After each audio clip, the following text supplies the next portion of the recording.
Halo guys, hari ini gue mau review satu lagi mainan Transformer. Ini adalah Studio Series 102 Optimus Prime. Oke, sebelum kita lihat figurnya, kita cek dulu boxnya ya guys. Jadi ini guys, boxnya dia agak beda nih Studio Seriesnya. Karena Studio Seriesnya sekarang pakai ada embel-embel Buzzworthy Bumblebee ya. Tapi di sini kelihatan nih Studio Series dan di sini ada nomor serinya 102. Nah mungkin kalian bingung ya, ini bedanya apa sih ya Studio Series biasa sama Studio Series Buzzworthy Bumblebee? Kalau setahu gue ya guys, ini cuma beda di packaging. Kenapa Hasbro bikin packaging ini? Supaya anak kecil jadi lebih tertarik gitu. Anak kecil senengnya tuh warna-warna cerah gitu guys. Jadi kenapa figur Bumblebee sering banget dikeluarin sama Hasbro? Karena emang pangsa pasarnya ya namanya mainan ya, emang buat anak kecil. Tapi kalau packaging Studio Series biasa, ya ini misalnya contohnya yang punya Cheetor, dia warna packagingnya lebih dark ya. Karena emang Studio Series itu awalnya diperuntukkan buat kolektor guys. Jadi packagingnya jadi lebih kelihatan elegan gitu. Nah kalau gini kan jadi kelihatan riang gembira banget ya. Bagian sampingnya juga dibikin warna-warna gini ya, grafik-grafik gini, dan sini juga ada CGI-nya Optimus. Bagian belakangnya sama layoutnya kayak mainan Studio Series biasa ya, dia juga dapat background. Dan di sini punya gua didistribusiin dari Malaysia ya guys. Nah, kapan ya Hasbro masuk Indonesia gitu ya, karena di Malaysia, di Singapura itu produk-produk Transformer lebih banyak gitu beredarnya. Kalau di Indonesia susah banget guys, jadi harganya gampang banget digoreng. Kayak ini nih, ini harganya kemarin gue PO 800-an nih, tapi sekarang harganya udah naik jadi 1,2, padahal ini cuma Voyager. Oke, sekarang kita lanjut packagingnya dulu. Ini tampilannya, lihat grafik-grafiknya banyak banget di sini, lebih kelihatan atraktif mungkin ya buat anak kecil ya. Bagian atas juga seperti ini ya, dan karena ini adalah lainnya Studio Series, jadi kita tetap dapat background seperti ini guys. Backgroundnya settingannya di Peru ya, waktu scene di Peru, dan dia bisa ditaruh di sini seperti mainan Studio Series biasa. Dan di dalamnya juga kita dapat buku manual seperti ini tampilan grafiknya. Buku manualnya beda sama Studio Series. Kalau Studio Series kan agak manjang, kalau ini lipatannya 2 ya guys, jadi agak lebar di sini. Oke guys, abis ini langsung aja kita lihat detail figurnya. Ini dia guys, Optimus yang katanya best of the best ya, terbaik yang pernah dikeluarin Hasbro. Nah bener nggak sih? Sebelum kita lihat figurnya, kita lihat dulu dia dapat aksesoris 2 ya guys, seperti ini, 2 senjata yang keluar di movie-nya. Ini senjata blasternya yang transform dari tangannya waktu dia ketemu si Optimus Primal, tapi kecil doang guys, jadi ini cuma bisa dipasang di sini. Nanti ini bisa ditransform, tangannya kita masukin. Terus ini ada packnya di sini, ini bisa kita masukin ke sini. Set, gini doang guys. Jadi seperti ini tampilan tangannya. Dan ini orang banyak bilang ini terlalu kecil, dan banyak yang bikin upgrade kitnya ya pakai 3D print. Terus dia juga dapat pedangnya seperti ini. Di sini ada packnya dan ada packnya. Jadi kalian bisa buat dipegang di tangan seperti ini ya, seperti biasa. Atau kalian bisa pasang di sini. Di sini ada packnya, bisa kalian tancapin di sini seperti ini guys. Ini kebalik ya, mungkin harusnya gini nih, keluar di sini kan ya. Nah seperti ini guys, jadi ada packnya di situ, atau bisa juga kalian seperti di movie-nya bisa kalian keluarin di sini guys, di sini nih. Jadi ada lubangnya juga di sini ya. Ini bisa dipasang di kiri kanan juga sih sebenarnya, terserah kalian kalau kalian mau pasang di mana.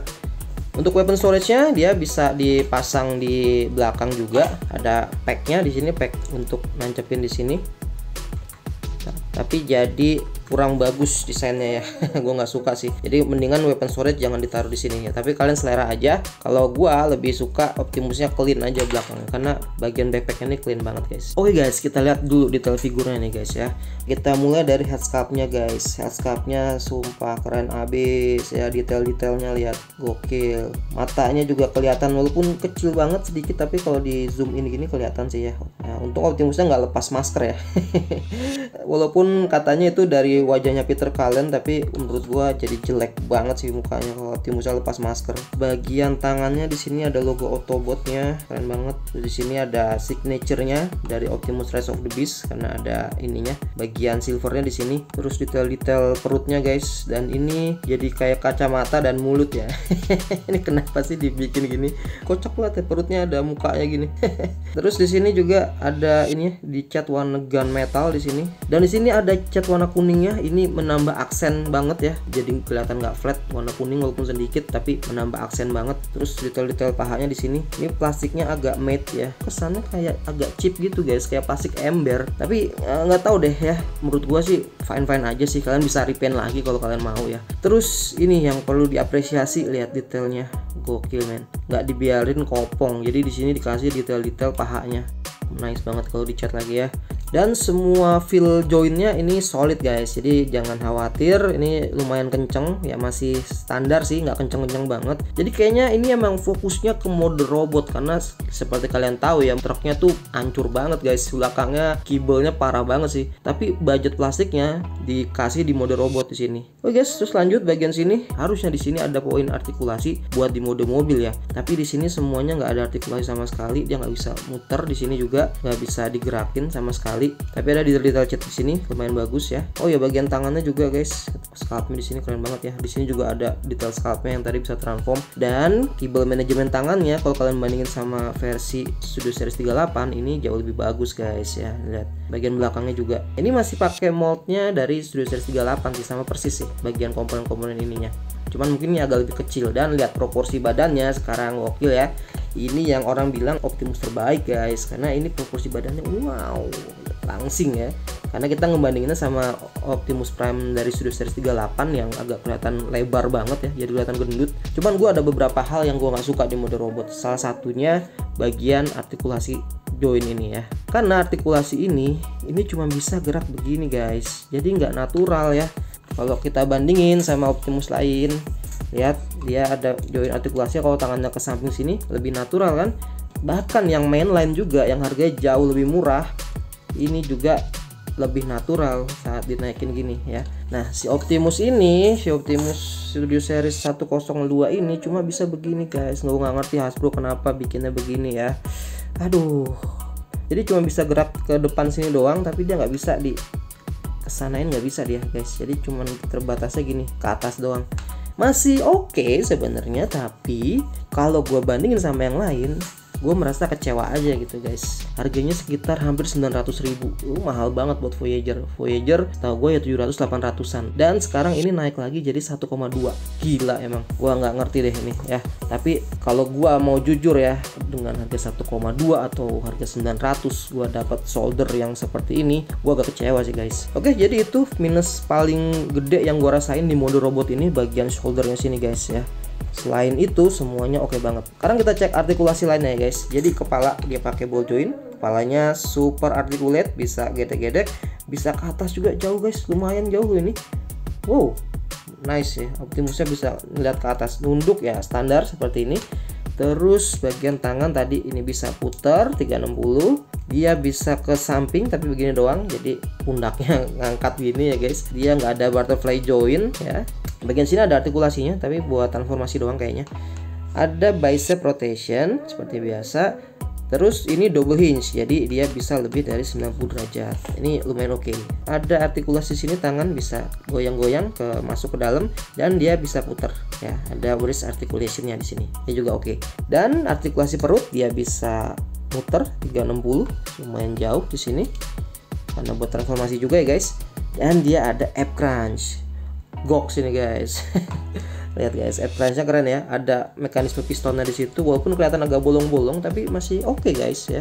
Terus bagian kaki. Nah, bagian kaki nih gue agak mixed feeling juga nih. Di sini ada artikulasinya ya, BTW. Di sini flapnya bisa artikulasi, dan bagian kaki dia sendinya sekarang dibikin agak beda guys, supaya kakinya bisa ngangkat jauh ke atas. Jadi artikulasinya, untung ini plastiknya solid ya guys, tebel banget, jadi gue rasa nggak akan rusak. Kalau misalnya pasnya ketipisan, ini bisa patah sih. Lihat guys, kakinya bisa setinggi ini guys. Gue jarang sih ngelihat sendi di kaki yang dibikin seperti ini. Tapi ada kelemahannya guys. Sayangnya Hasbro nggak ngasih sendi lagi di sini. Biasanya di sini ada artikulasinya lagi di dalam sini nih, bagian sini, supaya dia bisa ke belakang. Dan ini sama sekali nggak bisa ke belakang, segini doang. Menurut kalian gimana guys? Ini artikulasi ini harus dikorbanin nggak? Karena mungkin kita ngepose-posein mungkin jarang kali ya sampai ke belakang gini. Paling cuma artikulasi lutut doang. Ini juga lumayan bagus nih. Ada lebih dari 90 derajat. Dan di sini lumayan bagus ya. Ada terisi di sini walaupun agak sedikit kelihatan kopong. Terus ada putaran paha di sini. Terus di sini angle pivotnya jauh banget seperti ini. Cuma pakai ball joint doang, jadi bisa ke depan ke belakang seperti ini. Dan dia bisa split jauh seperti ini. Dan untuk skala perbandingannya, ini ukurannya sekitar 18 cm ya, 17 cm. Dia lebih tinggi sedikit dari Cheetor. Walaupun ini sama-sama Voyager ya. Kalau ini deluxe class. Yang Cheetor dia harga Voyager sekitar masuk retail tuh sekitar 788, jadi sekitar 800 ribuan. Yang ini harganya sampai 800 ribu lebih, hampir 900, walaupun sama-sama Voyager kelas. Jadi kayaknya emang ini digoreng dikit harganya, margin keuntungannya dinaikin karena ini figur yang lumayan hype. Tapi kalau ini udah masuk retail nanti paling harganya sama kayak ini karena sama-sama Voyager kelas. Ya gue nggak tahu apakah nanti kalau Keystation masukin harganya akan sama kayak Cheetor, dan mungkin kalau di diskon harganya bisa turun sampai sekitar 500-an. Oke guys, untuk transformasinya seperti biasa nanti gue bikin di video terpisah ya.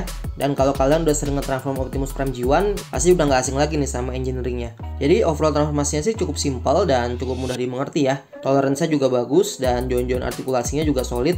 Jadi transformasinya cukup menyenangkan. Ya ini dia guys. Langsung aja nih ya ke minusnya ya. Ini hancur banget sih belakangnya guys. Lihat, berantakan, nggak proporsi. Gue pikir ya ini bukan karena Hasbro kekurangan budget guys. Ini lebih karena desainernya dikejar deadline sih. Bagian sini, ini kalau misalnya dikasih engsel sedikit aja, kita bisa tutup bagian sini. Jadi lebih bagus di sini. Sayang banget sih guys ya. Ini karena depannya udah keren banget, udah bagus banget lihat. Oke, kita lihat dulu detailnya di sini. Kalian bisa lihat di sini ya detail-detailnya. Ini nggak tahu, bukan license ya kayaknya. Jadi nggak ada logo brand truknya di sini. Tapi di sini ada sedikit buat stiker Autobot kalau kalian mau kasih ya. Di sini warna silver, cukup banyak warna silvernya di sini. Jadi cukup oke. Bannya tapi semuanya pakai pin, enggak ding, yang pakai pin depan doang, tapi semuanya dicat silver, jadi cukup oke. Kalau transformasinya mungkin gua kurang rapi ya, di sini kurang ngangkat, jadi cuma depan doang yang muter. Ini ada dibikin cat di sini juga bagus banget. Bagian atasnya tapi belang-belang ya, ini kalau kalian mau cat sendiri silahkan aja ya. Bagian belakangnya ya apa adanya gini guys. Gue coba menyukai ini ya, tapi setelah gue pegang-pegang lama-lama jadi tambah kesel gue.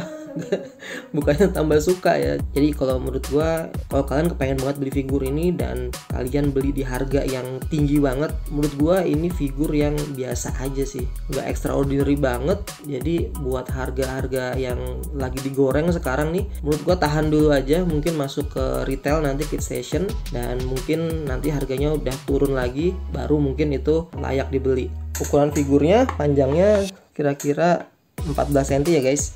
Mainan ini disasar bukan cuman buat kolektor, tapi juga buat bocil-bocil ya yang minta dibeliin bokapnya nih. Kelihatan dari packagingnya guys ya, ini packagingnya Hasbro. Di Buzz-Flurty Bumblebee emang segmentasinya lebih ke anak-anak. Jadi mungkin menurut si Hasbro ya nggak apa-apa, anak kecil juga nggak akan ini juga gitu. Yang penting bisa dimain-mainin begini gitu kan, selesai gitu urusannya. Jadi bener-bener nggak dicari cara lain buat nyenengin kolektor gitu. Yang penting bisa dijual aja ke anak kecil, ya udah selesai. Jadi gue berharap banget third party bisa keluarin yang improve-nya dari sini.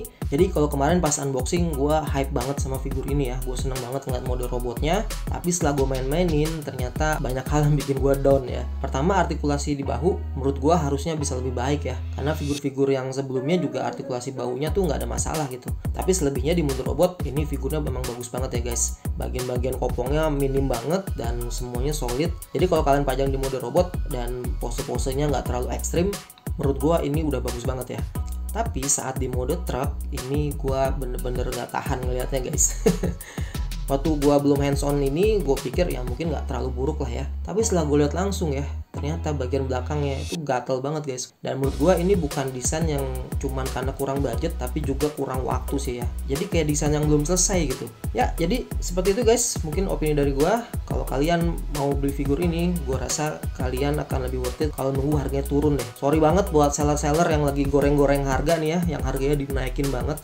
Ya gue nggak tahu ya bagaimana distribusinya. Setahu gue ini bukan store eksklusif, jadi mudah-mudahan sih masuk ke retail Indonesia, masuknya barangnya banyak, nanti harganya akan lama-lama turun ya. Kalau sekarang harganya lagi digoreng guys, karena lagi hype banget. Tapi setelah gue hands on, buat gue pribadi, mending kalian nunggu produk knockoff-nya sih. Karena gue agak kecewa banget sama Hasbro ngasih kita produk yang belum selesai seperti ini. Oke guys, mungkin segitu dulu review dari gue. Mudah-mudahan kalian suka dengan videonya ya. Jangan lupa buat subscribe karena gue akan review lagi beberapa figur Transformer dari koleksi gue yang lain. Thank you guys, see you on my next video. Bye bye guys.